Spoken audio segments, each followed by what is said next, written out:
일본의 소농 경영에서 여러분들이 좀 알아두실 게 있는데 우선 이 장원공령제라고 해서 오른쪽 위에 나오는 표를 좀 이해하셔야 돼요. 자, 먼저 이것은 이제 일본에서 헤이안 시대 얘기로 나아가기 때문에 자, 헤이안 시대 쓰겠습니다. 헤이안 시대 다시 한번 얘기하지만 794년부터 시작해서 1185년까지고요.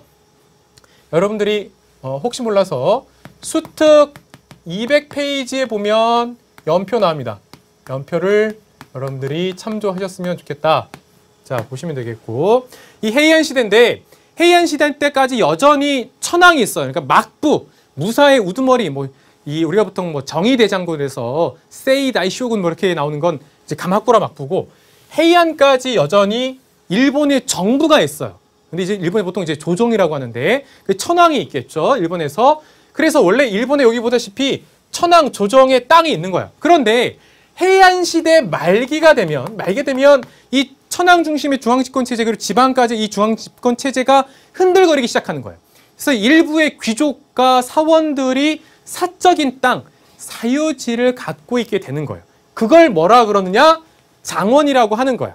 그래서 장원에서의 지방 호족이라든가 혹은 영주 이렇게 해서 이렇게 표현을 쓰는 거여서 자, 그래서 하고 싶은 말은 뭐냐면 이 헤이안 시대 말기 때 사유지와 국유지 혹은 공유지로 나눠지게 되겠다. 그래서 장원과 공령 이렇게 해서 장원 공령이 있는데 요 두 가지에서 공통적으로 우리가 유심히 봐야 될 건 뭐냐면 묘슈다. 그럼 묘슈가 뭐냐? 바로 유력 농민층으로 소농에게 토지를 나눠주거나 예송을 부려 자기 토지를 경작하기도 하였다. 그러면 여러분들이 유력 농민층이란 말도 좀 이해가 안 될 거고 토지를 나누어 주었다 이러면 이거 지주 아니에요? 라는 사람도 있겠죠. 그래서 일본사를 하시는 학계에서는 이 묘슈를 지주로 볼 거냐 어떻게 볼 거냐라고 여러 가지 논쟁이 있어요. 그래서 지주라고 나온 책도 있는데 근데 보통 이제 유력 농민층 중에서 상층에 속한다라고 보통 얘기를 합니다. 그런데 이들이 사유지 장원이건 공령이건 이들이 소농을 관리하고 있다. 특히 장원의 소농을 관리하고 있다라고 여러분들이 보시면 되겠고 장원 영주가 임명한 장관이라는 사람도 있습니다. 이 장관 이제 장원 쪽에서 영주가 임명했던 사람이 있기도 한데요.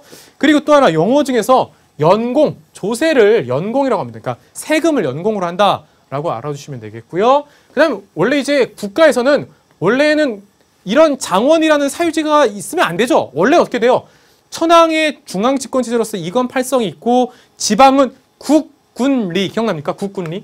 국군리라고 나눠서 곳곳이 군지, 리초라고 해서 다 거기에 각각의 관료들이 있었죠. 특히 국사, 곳곳이라고 해서 국가에서 파견했다라는 부분 우리가 앞에서 한번 설명한 적이 있습니다. 그리고 군지하고 리초는 그 지역에서 호족들을 임명했다 이런 얘기 있었는데 그런데 지금 이 부분이 지금 나눠진 거예요. 사유지가 생겼기 때문에.